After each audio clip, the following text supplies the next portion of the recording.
Switzerland, at the heart of Europe, has been an important route across the continent since the days of Julius Caesar and Hannibal. Once travelers crossed this mountainous country on foot or by horse. Nowadays, in the canton of Graubünden, the Rhaetian Railway carries its passengers in rather more comfort through some of the most dramatic scenery found anywhere in the world. Here at Chur, there's been a settlement for some 3,000 years, and the old medieval town on the hillside is a great tourist attraction, with its old painted houses, timbered buildings, and quiet courtyards. Switzerland is divided into 26 cantons, areas similar to English counties, and because of the historical influence of the Romano-Saxon tongues, some cantons have more than one name. For instance, Canton Graubünden is also known as Canton Grison, Grigiuna, or Grigioni. Chur, the Graubünden cantonal capital, even has two extra names, Coire and Coira. But that doesn't prevent it from being a haven of peace. Christianity came early to Chur, the 13th century cathedral being the seat of the oldest bishopric north of the Alps. Charlemagne held sway for a short time, but that was before the Bishop of Chur became the temporal ruler of the region, as well as its spiritual one.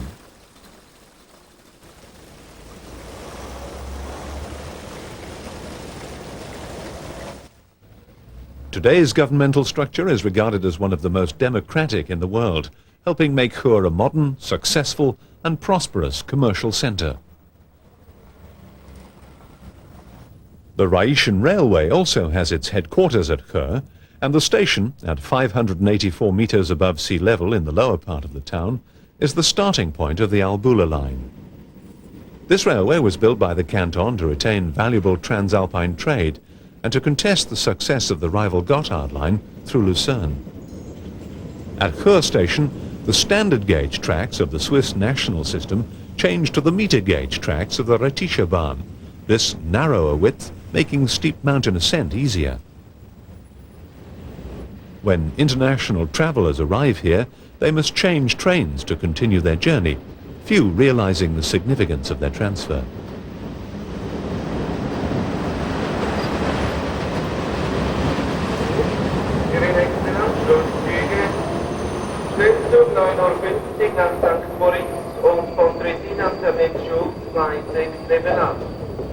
Anschluss des Zuges Maiwagen erster und zweiter Klasse nach Zerlich-Schuck.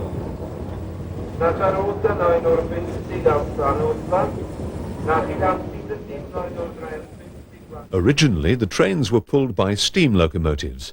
Most have now gone. However, a few of the old engines remain, and number 1, Rhaetia, turns out in all her glory for special occasions.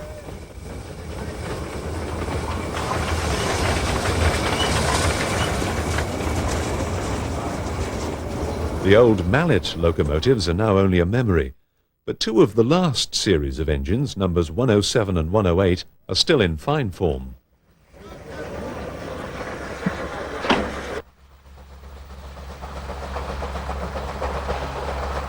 Electricity replaced steam when coal was in short supply during the Great War. A couple of the original electric locomotives are preserved and occasionally appear.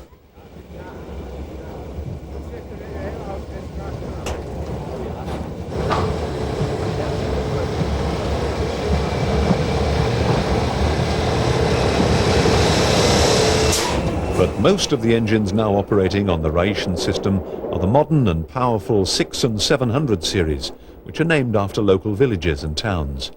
They're painted in cheerful red livery, which make them stand out from the Swiss countryside in both summer and winter.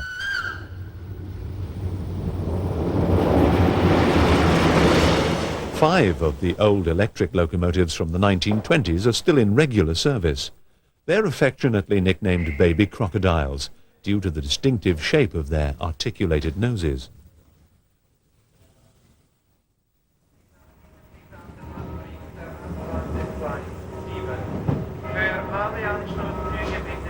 Once a day, the crocodiles leave Chur for Somaden, hauling a mixed passenger goods train, though the first occasion passengers can board is at Thusis, further up the line.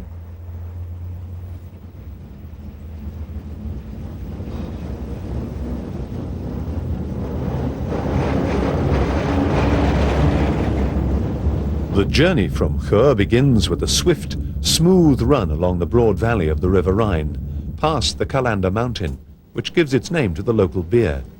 Though if you'd been drinking too much Kalanderbrau, you'd be forgiven for seeing in triplicate. The track has a third rail as far as Ems, allowing the trucks of the engineering works there access to the European system.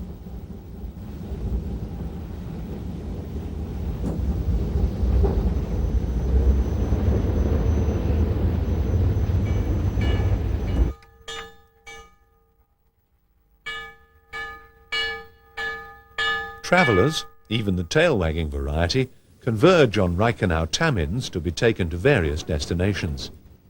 The majority of freight in Switzerland is carried by rail, the Swiss actively discouraging its transportation by road. Passengers are also encouraged to use the train through an attractive fare structure.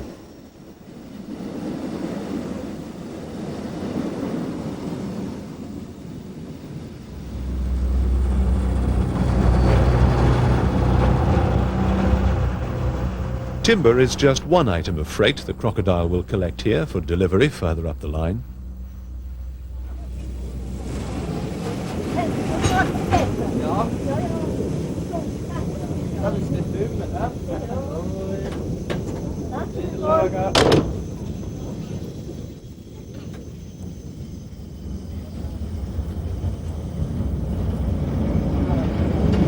At Reichenau-Tamins, the famous Glacier Express from St.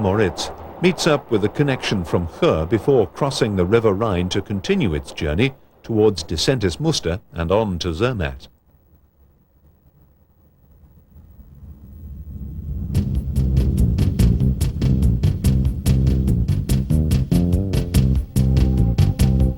Having collected its logs, the crocodile departs.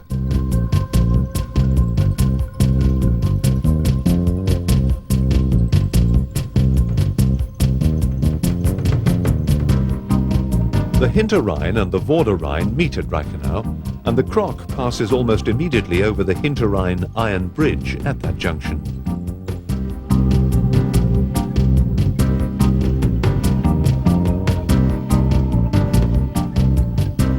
The Glacier Express track towards Disentis curves down to the right, while our Croc takes the higher line and follows the Hinterrhein Valley.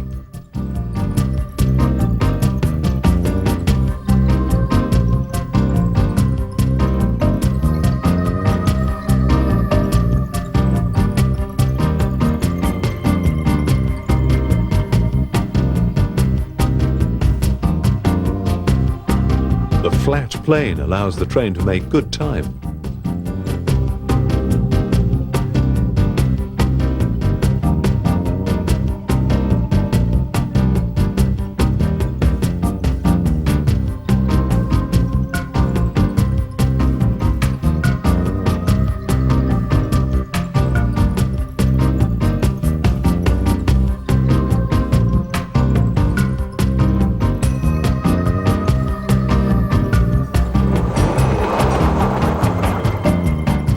Clinging like stalagmites to rocky crags, old castles mark the time when Switzerland was under Austrian domination, a period in the country's history best known through the legends of William Tell. These many fortifications demonstrate how important it was to safeguard the Rhine route. The track is single line, except for passing places at stations, where the crocodile must wait for one of the Glacier Express trains to pass, though for some people, trains are not even worth a glance.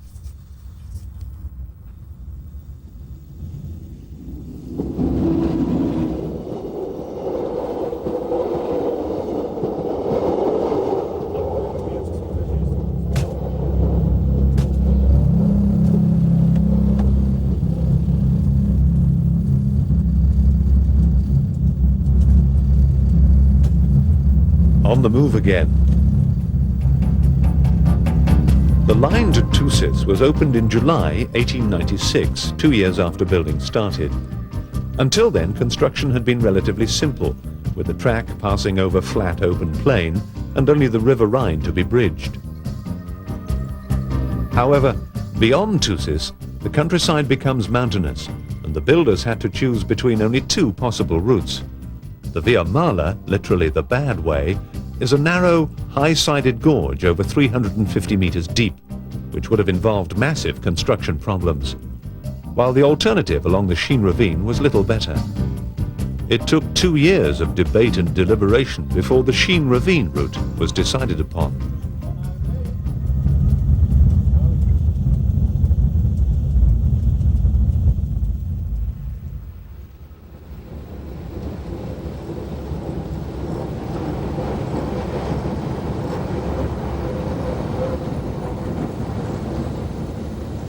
Thusis, where the crocodile starts life as a passenger train.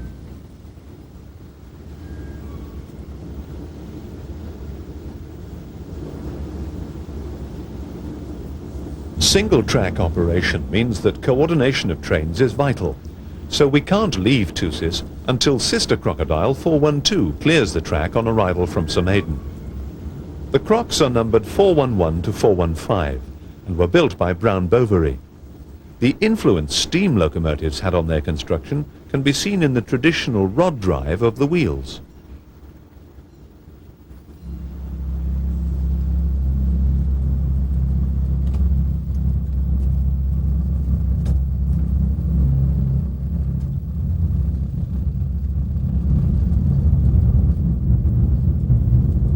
After Thusis, the track crosses the Hinter Rhine River and starts to climb the Albula River valley. And as the power urges our train ever higher, we can glimpse the modern hydroelectric generating station below, which is providing our means of ascent. The valley starts to close in, and the rocky walls have to be pierced by a series of tunnels, one passing right under the ruins of the Campi Castle.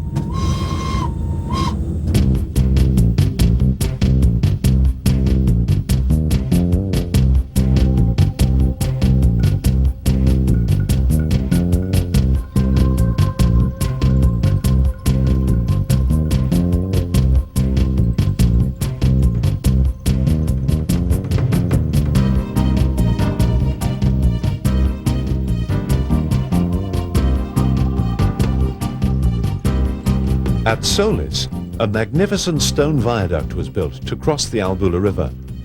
With the help of wooden scaffolding made from trees felled nearby, open arches were created to give strength without undue weight. The workmen certainly needed a good head for heights. This stone triumph of 1902 boasts a span of some 42 meters. Whilst the green glacial river drops slowly seaward, our crocodile climbs steadily onward. The train has been climbing since Thusis and has now gained almost 300 meters since the start of the journey in Chur.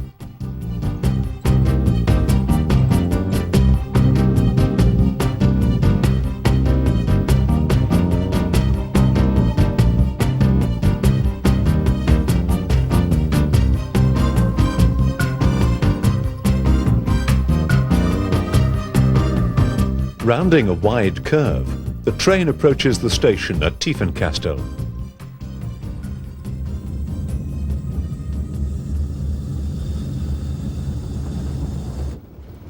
The settlement grew up at this junction of the Julia and the Albula mountain passes because they were important routes connecting with Austria and Italy. But again, the railwaymen had to decide which of these two roads to follow. Both passes still carry a great deal of traffic across the mountains, although only the Julia is kept open in the winter. Travellers wishing to use the Albula route must take the train.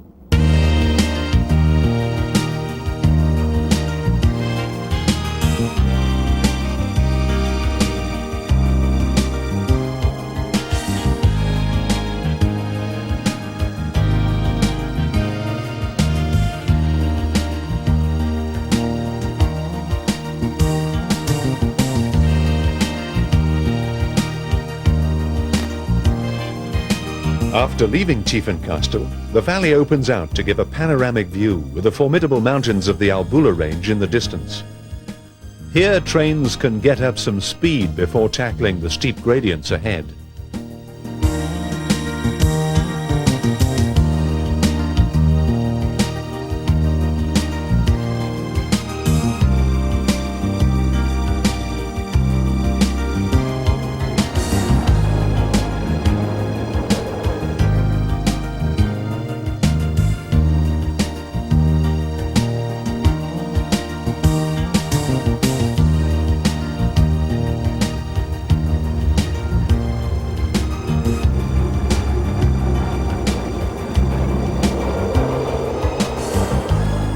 Imagine a tunnel entrance 65 meters above your head in a sheer rock face.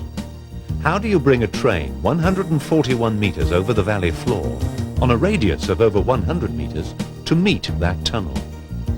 This was the problem facing the railway engineers in 1902. Their answer was a stone viaduct. But presented with these formidable statistics, this viaduct would be one of the most famous in Switzerland. The Landwasser viaduct is a masterpiece of engineering which says much for the skills of the workmen involved, who had no modern machinery to help them. Once again, the trees of the surrounding countryside played their part in supporting the high stonework of a building method considered to be technically progressive for the era. But if all this information isn't amazing in itself, the Landwasser viaduct was only one of 24 viaducts built on the Albula line in the year of 1902. Using steel to support the wooden scaffold, the remains of the girders are still clearly visible under the graceful arches of probably the most photographed viaduct in Switzerland, which today still looks as good as new.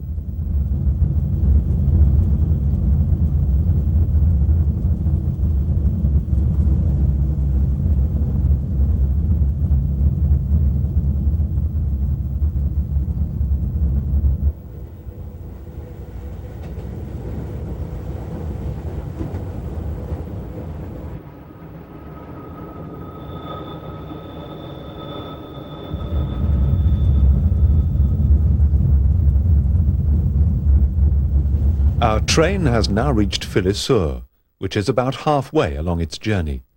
Here the Albula line is joined by the Davos line from Langcourt.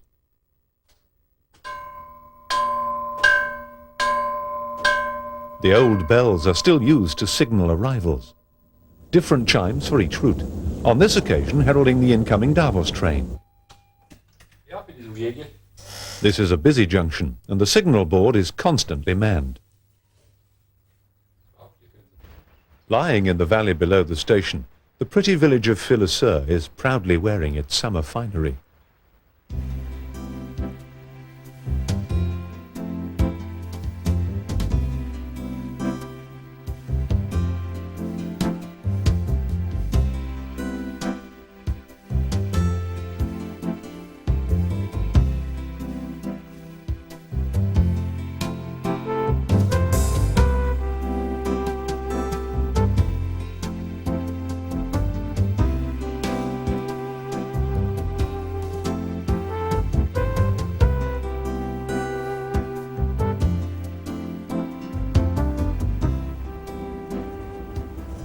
After Filet-sur, the line starts to become much steeper, and as it curves and climbs around the village, the Albula valley starts to narrow.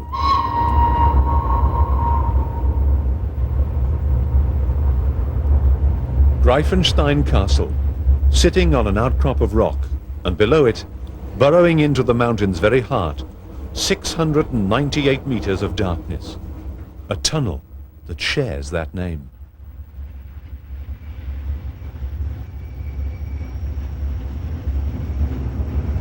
Working strenuously now, its wheels screeching because of the tightness of the curve, the crocodile momentarily leaves the sunlit slopes and disappears into a hidden helix that will elevate the train 37 meters. The Greifenstein, one of 39 tunnels on this stretch of the Rhaetian Railway, describes a full 360-degree arc over itself to deliver our crocodile and its tail back into daylight.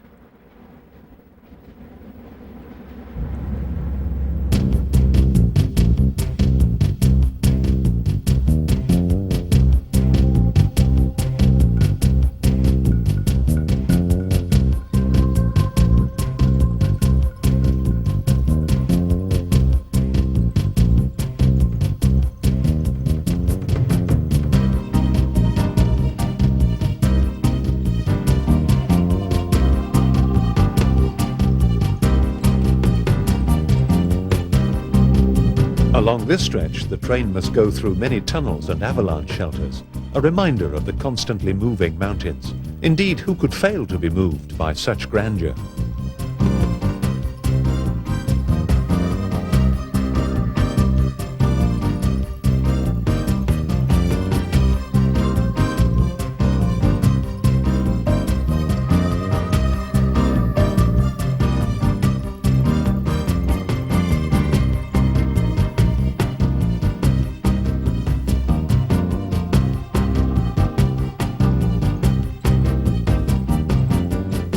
village of Stoels and its sister at Larch did not welcome the railway, going so far as to release 2 lakes of melted snow to start an avalanche, which blocked the way.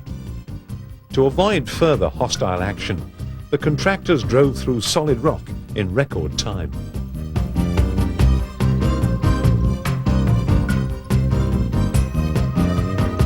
Leaving the original route of the track bed beside the road abandoned.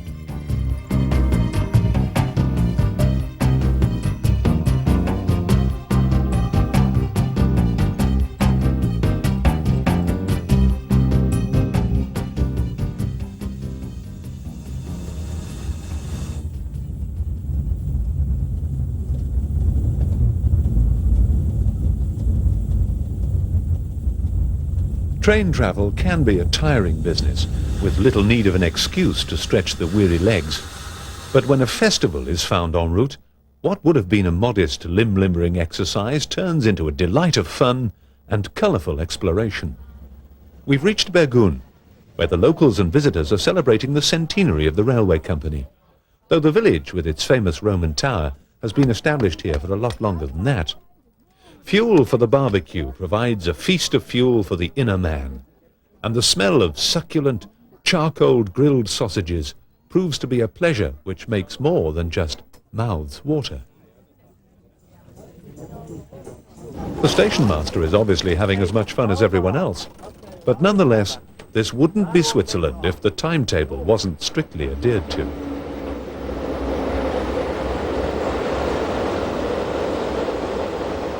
Others also have schedules with which to comply, and though their means of transport is somewhat longer established than the railway, there is a place for both.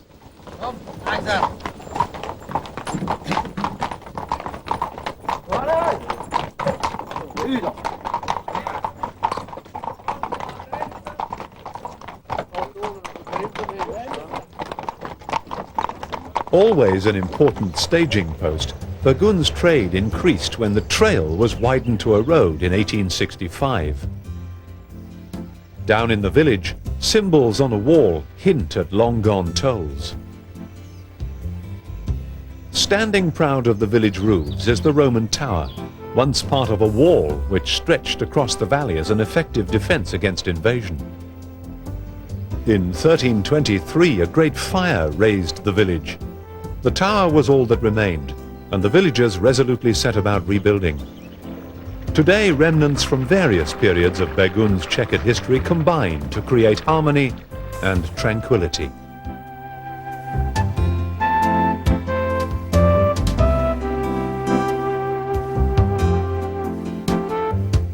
When the last horse-drawn coach departed draped in black on June the 30th, 1903, the villagers feared for their livelihood. July the 1st, however, saw the dawning of a new age with the arrival of the first steam-drawn train bedecked with garlands. Tourism flourished, with hotels growing in number, none more famous than the Kurhaus.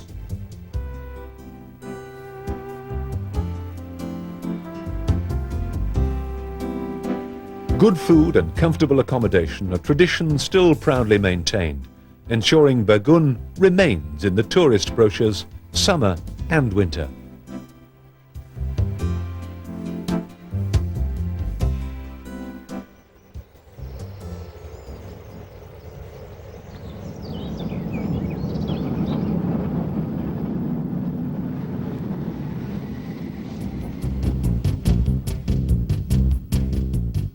Bidding farewell to the festivities, we now look forward to an opportunity of seeing Bergun in unique fashion.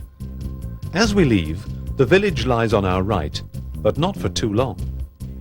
The ascent our crocodile now has to make becomes more serious, and to help facilitate this, 2 acutely looping tunnels have to be negotiated, swinging the line back and forth ever higher above itself.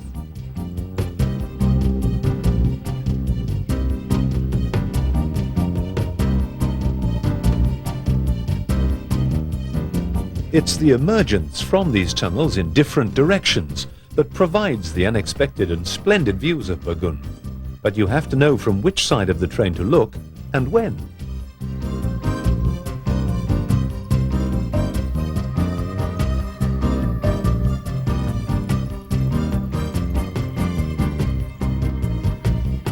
The line must now climb 430 meters in 7 kilometers as the crow flies.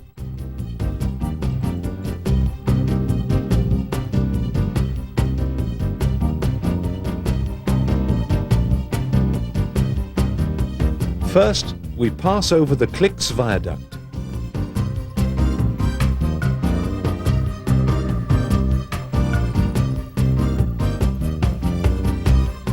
Ahead, the God Tunnel, which will take us in an about turn over a distance of 486 meters.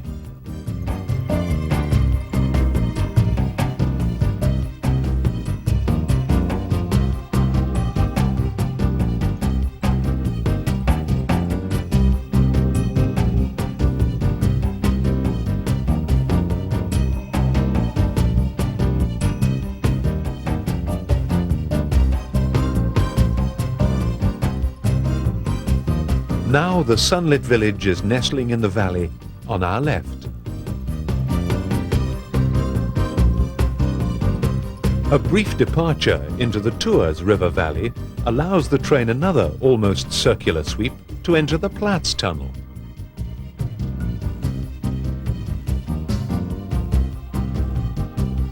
The beckoning daylight has revealed that Burgund is once more on our right.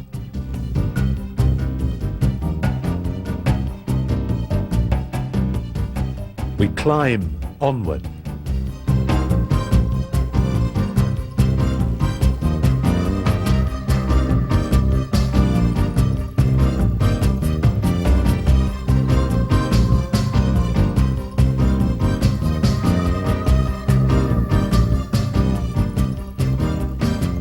To traverse the Waldtisch Viaduct means we're closing on the Muort Avalanche Gallery. 117 meters long, this construction protects the line from 3 avalanche paths by means of a series of steeply terraced dry stone walls, fences and mountain pines. However, the steepest and most dangerous path could not be adequately blocked, so the gallery was built over the track as final protection.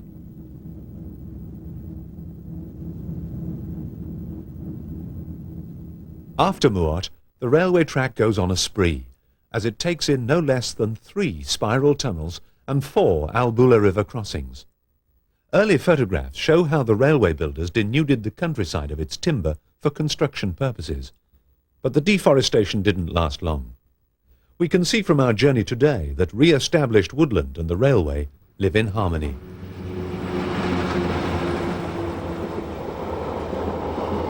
Should you choose to take time to commune with the landscape at closer quarters, a pleasant and interesting walk from Preda to Burgund affords a wealth of information about the building of this part of the line.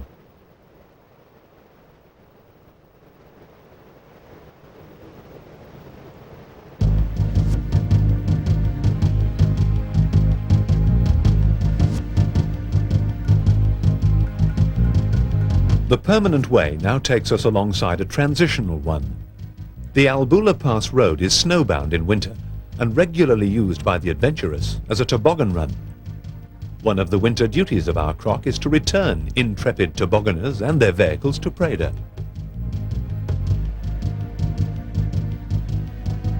Over the Albula River we go, straight into the Runjux Tunnel, our spiralling spree underway.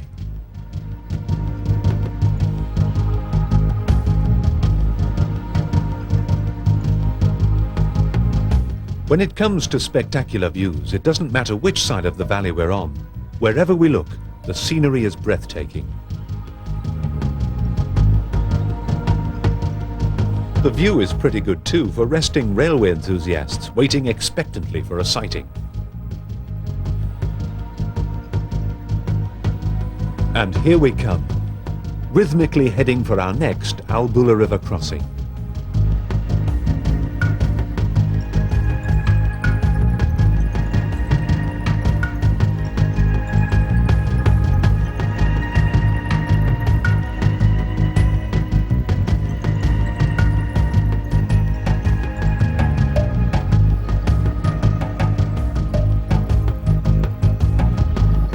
Driving serpent-like through scented pines, we're about to enter the Tours spiral. But just as we do, the viaduct onto which we will emerge is clearly visible. Sunlight gives way once again to the dark creation of the railway engineers. 2 river crossings and 1 final loop remain before we move into the final section leading to the summit of the line.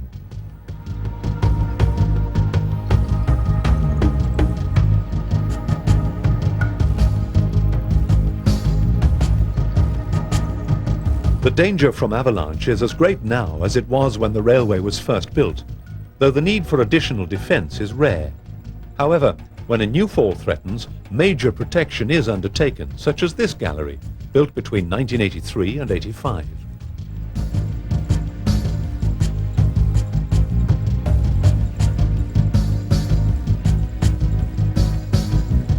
Entering the Zondra tunnel, it's curious to note that this curved hollow is built in part directly over the tunnel we've just been through, the Tour.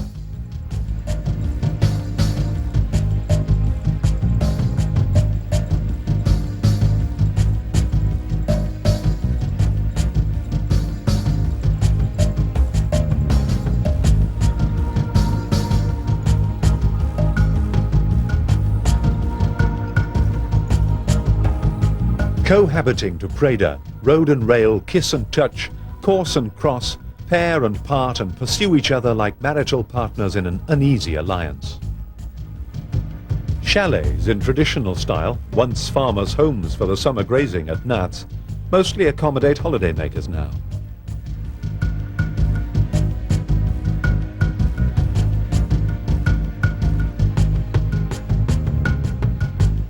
Approaching Preda, the peaks of the Jumels or Twins make an impressive horizon.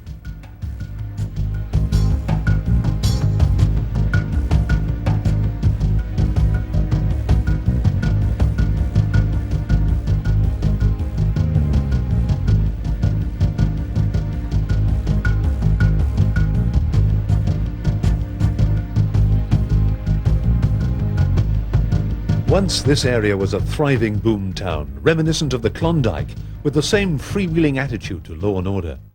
This was when more than 600 people, mainly Italians, were encamped whilst building the Albula tunnel. There was a great spirit of optimism. Preda was to be the town of the future. Sadly, little remains other than the testament to their fortitude, the tunnel itself. 2,315 meters above the level of the sea, the Albula Pass can suddenly turn treacherous. And whilst winter conditions are a delight to the spirited sportsman, they can be impossible for the journeyer. The pre-railway traveller was faced with the daunting prospect of attempting the pass by coach, quite likely through a tunnel cut in the snow. But this would probably be only done in daylight, after perhaps an overnight stay. Nowadays, the station at Preda can be the point at which an escape from the weather is made.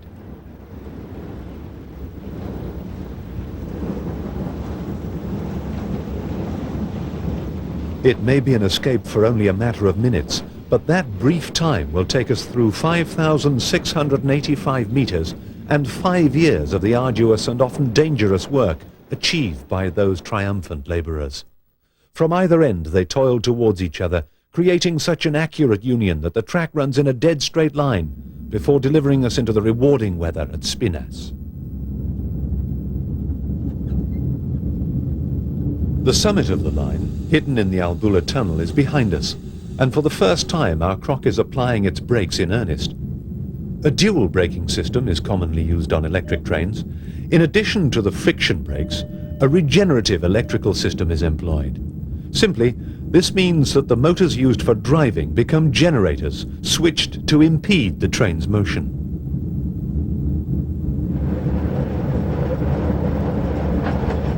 As the track levels out through Beva, braking eases off, and our haul becomes an easy, straightforward run.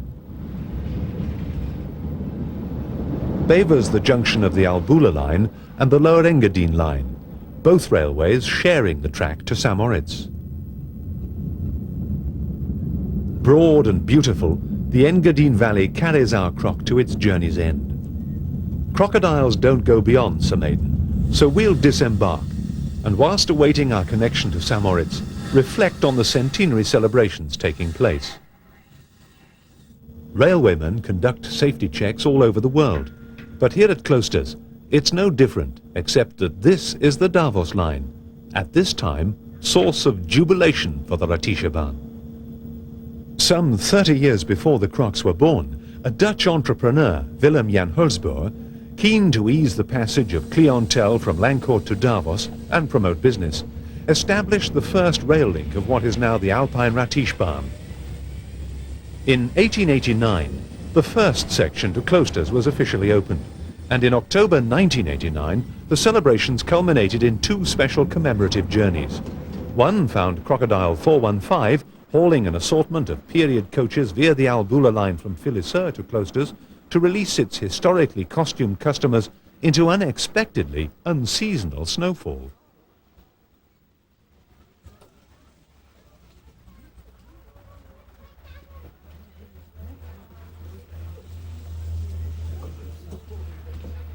The other was made by the original steam locomotive which worked that first line. Brought especially from the Steam Preservation Railway at Blonay-Chambly, Lake Geneva. Ratier double-headed with 107 to keep a unique rendezvous with the Crocodile.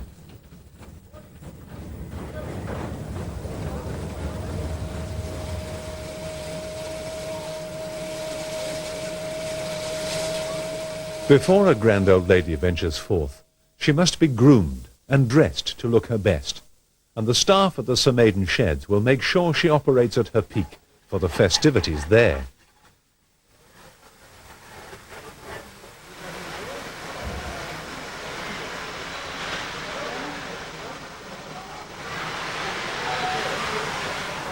Whilst to her fans she may be snappy, to encourage her redoubtable spirit, fresh cold nourishment in Swiss chocolate-like lumps must be carefully packed for sustenance.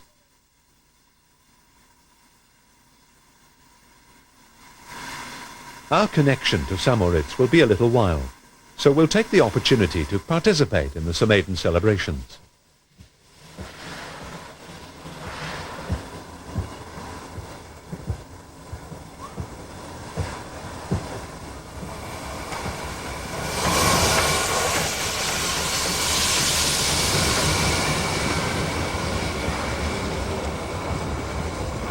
While number one is preparing to couple up with some original coaches, we'll mingle with a large crowd of railway enthusiasts, holiday makers, well-wishers and sightseers, a great many of whom plan to take one of the special centenary steam-drawn trains down to Zernetz in the lower Engadine Valley.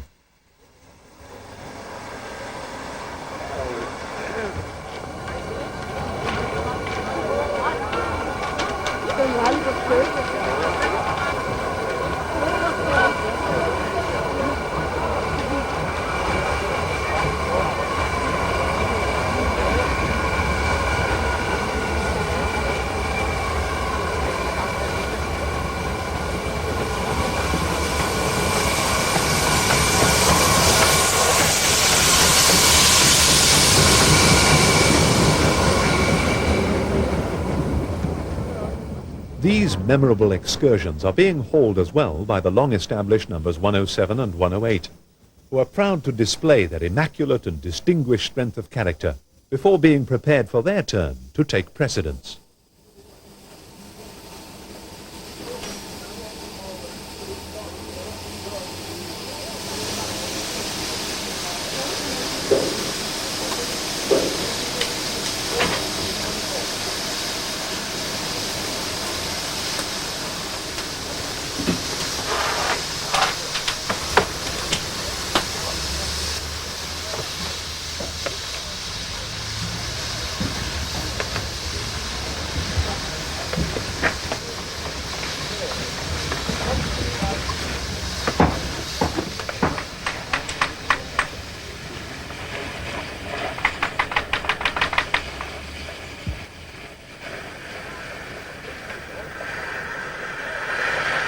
Sliding slowly, slick and hissing, firing young steam-driven imagination, power plus in pounding pistons, moves the heart with majesty.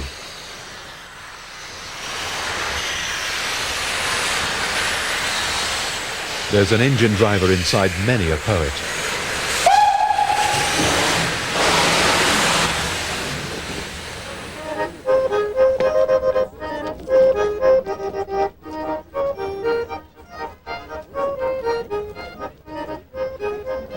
At Zernetz, regally attired in traditional costume to receive this living, breathing monument to nostalgia, the music and merriment continue in true Swiss style until it's time for the return journey.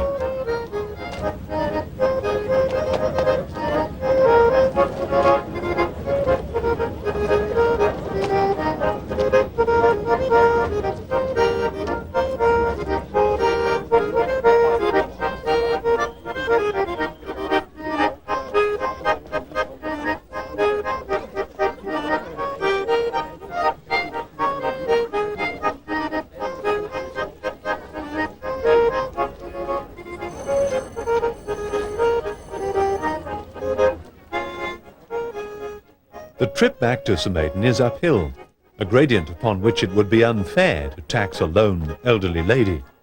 So the assistance of the younger, more virile 108 is sought, and together, voices in unison, they move with the expectancy of rattling through the splendid sunlit countryside at a cracking pace, rekindling an almost forgotten joy.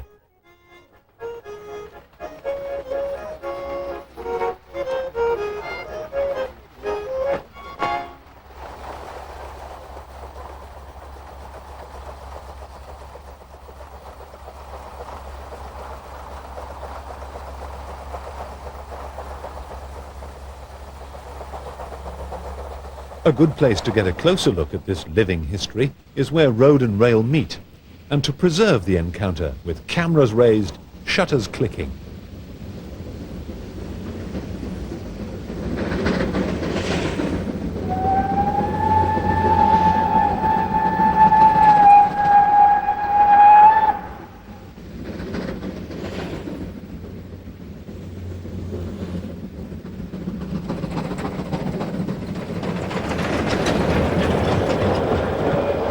The cameraman was just as busy capturing that exceptional event the first time round, as a dip into the archive reveals.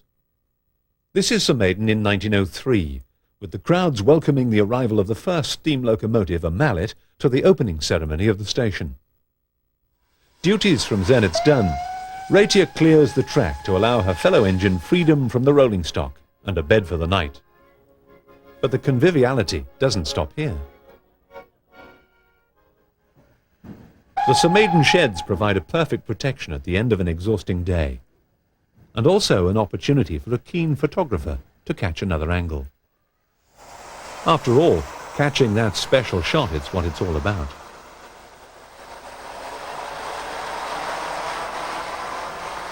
And what could be better than a close-up of the Ratische Bahn's First Lady?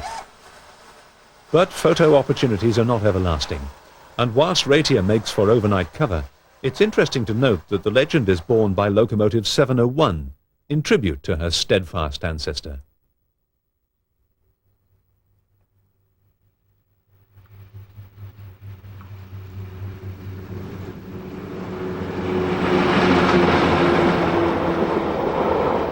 Passengers wishing to journey to St. Moritz from Chur would normally travel on the speedy, comfortable and punctual Albula line expresses, hauled with almost arrogant determination by the 600 and 700 series.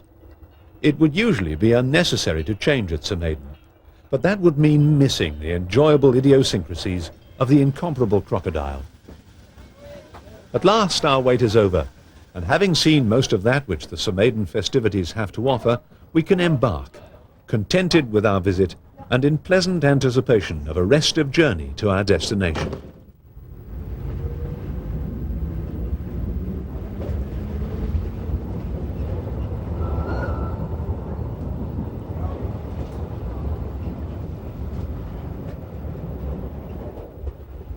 We speed past the Bernina Valley, through which the Rhaetian Railway's Bernina line runs on its way into Italy.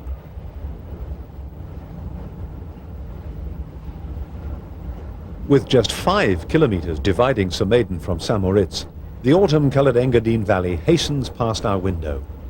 Soon it will disappear beneath winter's blanket. With the final tunnel negotiated, our destination is all but accomplished. A destination whose name conjures images of affluence and aristocracy, romance and royalty. The station at the edge of the lake, together with surrounding hotels, grand in design and magnificent in situation, could almost be palaces in themselves. Indeed, one of the grandest and most famous carries the impressive title Palace. The Badruz Palace Hotel has seen kings and princes, movie stars and millionaires, with more furs and finery the imagination can compass. So, a place of history and pleasure, a place to see and be seen, with a shopping centre that is sufficiently diverse to allow the holidaymaker, or even the occasional railway traveller, the ability to pick up the odd trinket. If you have the time and the money, afternoon tea at Hanselmann's is highly recommended. Or perhaps a stroll might induce the desire for a cool beer in the sun. Whatever your pleasure, there's always the sightseeing. From the unusual, like the famous Leaning Tower, to the splendor and serenity of the Samoritz Lake. Whether summer or winter, there's no finer way of getting here than by traveling the Albula line.